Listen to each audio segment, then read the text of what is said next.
বন্ধুরা, এই মুহূর্তে সবথেকে বড় খবর, ফুড এসআই পরীক্ষা নকল করতে গিয়ে ধরা খেল দুই পরীক্ষার্থীকে পুলিশি হেফাজতে নেওয়া হয়েছে।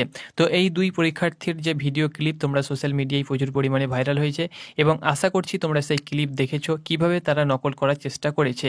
তো বন্ধুরা, এই দুইজন ধরা পড়েছে। এরকম বহু ক্যান্ডিডেটস যারা এরকমভাবে নকল করার চেষ্টা করেছে বা নকল করেছে। এবং তোমরা জানো যে পিএসসি যে ফুড এসআইয়ের যে তোমাদের পরীক্ষা কন্ডাক্ট হয়েছিল 16ই মার্চ এবং 17ই মার্চ, প্রত্যেক দিন 3টি করে শিফট ছিল। প্রত্যেকটি শিফটে তোমরা জানো যে বহু পরীক্ষার্থী পরীক্ষা দিয়েছে। তো এ বিষয়ে কিছু কথা আমি তোমাদের সঙ্গে শেয়ার করব। তো অবশ্যই তুমি ভিডিওটা শেষ পর্যন্ত দেখো, তুমি যদি ফুড এসআইয়ের পরীক্ষার্থী হয়ে থাকো তাহলে। তো বন্ধুরা, তোমরা অন স্ক্রিন যে ফটো দেখতে পাচ্ছ এগুলো কিন্তু রিয়েল ফটো এবং সেই ক্লিপ থেকে কিন্তু এই ফটো নেওয়া হয়েছে। আমি তোমাদেরকে ক্লিপ দেখাচ্ছি না, যেহেতু সেই ক্লিপ প্রচুর পরিমাণে সোশ্যাল মিডিয়াতে কিন্তু আপলোড করা হয়েছে, এই জন্য কিন্তু আমি তোমাদেরকে সেই ক্লিপ দেখাচ্ছি না। এক্ষেত্রে কিছু কিছু গাইডলাইন্স রয়েছে, এই জন্য আমি তোমাদেরকে দেখাচ্ছি না। তো তোমরা যে ফটো দেখতে পাচ্ছ এটি কিন্তু রিয়েল ফটো এবং আমি সেই ফটো তোমাদেরকে দেখাবো এবং এর উপরে কিন্তু তোমাদের সঙ্গে কথা শেয়ার করব। তো বন্ধুরা, তোমরা অন স্ক্রিন যে ফটো দেখতে পাচ্ছ এটি কিন্তু তোমরা দেখতে পাচ্ছ এইভাবে কিন্তু নকল করার চেষ্টা করেছে, তোমরা দেখতে পাচ্ছ। এবং এই যে নকল পন্থা এটি কিন্তু একটি মাত্র স্কুলে ধরা পড়েছে এবং একই অফিসার দ্বারাই কিন্তু ধরা হয়েছে। তোমরা অন স্ক্রিন দেখতে পাচ্ছ এই যে অফিসার স্যার, তিনি পুলিশ কর্তা, তিনি কিন্তু এই দুজন পরীক্ষার্থীকে ধরেছে এবং একই স্কুল বা কলেজেই কিন্তু এই দুইজন ধরা পড়েছে। তো এরকম পিএসসি বা ফুড এসআইয়ের যে পরীক্ষা তোমরা জানো যে প্রায় কয়েকশো স্কুলে এই পরীক্ষা তোমাদের হয়েছে। তো আশা করছি এরকম কত না জানি তোমাদের যে নকল পন্থা সেটা কত স্কুলে না জানি হয়েছে, শুধুমাত্র একই স্কুলে কিন্তু এই অফিসার দুজনকে ধরেছে। তো অফিসারকে আমরা স্যালুট জানাই, এরকম বীর অফিসারকে। এরকম বীর অফিসার যেন প্রত্যেকটি স্কুলে যেন থাকে, তাহলে এইরকম নকল পন্থা বা যারা নকল করার চেষ্টা করছে তারা অবশ্যই ধরা পড়বে। তো বন্ধুরা, এখানে তোমরা দেখতে পাচ্ছ কিভাবে নকল করার চেষ্টা করেছে। তো এখানে দেখো পিএসসি যে ফুড এসআইয়ের যে পরীক্ষা সেটি কিন্তু 2 দিন ব্যাপী হয়েছে এবং সেখানে কিন্তু প্রচুর পরিমাণে দুর্নীতি হয়েছে। পরীক্ষার পূর্বেই অ্যান্সার শিট ভাইরাল হয়েছে, তার সঙ্গে সঙ্গে পরীক্ষার পর যারা স্মার্টফোন নিয়ে ঢুকেছে তারা কিন্তু পরীক্ষার কোয়েশ্চেন সেটা কিন্তু ভাইরাল করেছে হোয়াটসঅ্যাপের মাধ্যমে। তার সঙ্গে সঙ্গে এরকম নকলবাজ তোমরা দেখতে পাচ্ছ কিভাবে পায়ের মধ্যে সে কিন্তু কিপ্যাড ওলা যে ফোনগুলো হয়ে থাকে, ছোট যে ফোনগুলো হয়ে থাকে, সেই ফোন নিয়ে কিভাবে ঢুকেছে তোমরা দেখতে পাচ্ছ।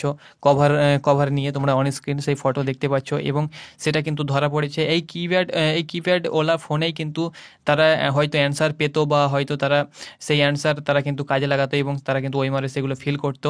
এটি কিন্তু একটা ফটো। তার সঙ্গে সঙ্গে আরও একটা ফটো দেখো, আমাদের বাঙালিদের কত বুদ্ধি, যে এরকম বুদ্ধি আমরা দেখেছিলাম যে ইউপি বিহারে হয়ে থাকে, তো বাঙালির প্রার্থীরাও কিন্তু এরকম বুদ্ধি আজকাল খাটাচ্ছে। তোমরা দেখতে পাচ্ছ যে একজন পায়ের যে জুতো হয়ে থাকে সেই জুতো কেটে কিভাবে সেই ছোট স্মার্টফোনটাকে একদম সাইজ করে ভরেছে এবং তার উপরে কভার দিয়েছে এবং সেখানে কিন্তু জুতো পরে সে কিন্তু ভিতরে ঢোকার চেষ্টা করেছে এবং একই অফিসার দ্বারাই কিন্তু তাকে কিন্তু পুরোপুরিভাবে ধরা হয়েছে। তোমরা অন স্ক্রিন সেই ফটো কিন্তু দেখতে পাচ্ছ এবং আশা করছি তোমরা ভিডিও ক্লিপও তোমরা কিন্তু দেখেছো। তো এই দুজন ধরা পড়েছে।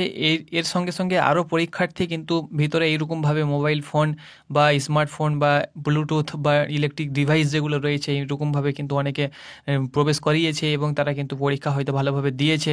তো যারা দেখো দীর্ঘদিন ধরে যারা ফুড এসআইকে টার্গেট নিয়ে যারা প্রিপারেশন নিয়েছে, রাত দিন এক করেছে, তাদের ক্ষেত্রে কিন্তু এটা একটা বড় দুর্ঘটনা বলতে পারো। কারণ এইরকমভাবে যদি তোমাদের নকলবাজ চলতে থাকে তাহলে কিন্তু যারা ভালো স্টুডেন্ট রয়েছে তারা কিন্তু মার খাবে এবং তাদের যে স্বপ্ন তারা কিন্তু পূর্ণ করতে পারবে না, তারা কিন্তু বেকারই থেকে যাবে। তো দেখতে পাচ্ছ তোমরা অন স্ক্রিন যে ছোট ফোন নিয়ে কিভাবে তারা কিন্তু ভিতরে প্রবেশ করার চেষ্টা করেছে এবং এই ফোনেই কিন্তু হয়তো তাদের এসএমএস এর মারফত, যেহেতু এখানে তোমাদের কোনো এই ছোট ফোনে কোনো ইন্টারনেট কানেকশন নেই, সেহেতু এই ফোনে কিন্তু এসএমএস এর মারফত তাদেরকে কিন্তু অ্যান্সার দেওয়া হবে এবং অ্যান্সার যেগুলো সেগুলো কিন্তু আগে থেকেই তৈরি করে রাখা হয়েছে দালাল মারফত। তো তোমরা অন স্ক্রিন দেখতে পাচ্ছ এবং তাদেরকে কিন্তু পুরোপুরিভাবে গ্রেপ্তার করা হয়েছে। তারা এখন তারা কিন্তু জেলের হাওয়া খাচ্ছে বা তাদেরকে কিন্তু পুলিশের হেফাজতে কিন্তু নেওয়া হয়েছে। তোমরা অন স্ক্রিন ফটোস দেখতে পাচ্ছ। তো এ বিষয়ে কিছু আর বলার নেই বন্ধুরা, বিভিন্ন পরীক্ষা সেন্টারে কিন্তু এরকম অঘটন ঘটেছে। আশা করছি যেহেতু এটি কিন্তু একটি স্কুলের এবং একই অফিসার দ্বারা কিন্তু তোমাদের এটা ধরা হয়েছে, তোমরা অন স্ক্রিন দেখতে পাচ্ছ এবং এরকম ঘটনা কিন্তু হাজারো স্কুল বা কয়েকশো স্কুলে কিন্তু এরকম ঘটনা কিন্তু অঘটন ঘটেছে বন্ধুরা। তো এরকম যদি অঘটন বা ঘটনা ঘটতে থাকে তাহলে কিন্তু যারা ভালো স্টুডেন্ট রয়েছে তাদের ক্ষেত্রে কিন্তু একটা পরীক্ষায় যে সফলতা অর্জন সেটি করা তার পক্ষে কিন্তু বিফল হয়ে যাবে।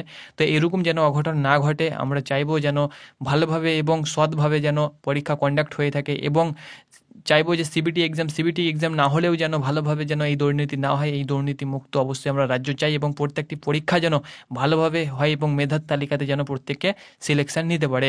তো আর কিছু বলার নেই, বিশেষ করে তোমাদেরকে যে আপডেট প্রচুর পরিমাণে ভাইরাল হয়েছে সোশ্যাল মিডিয়াতে সেটি আমি শেয়ার করে দিলাম। ধন্যবাদ।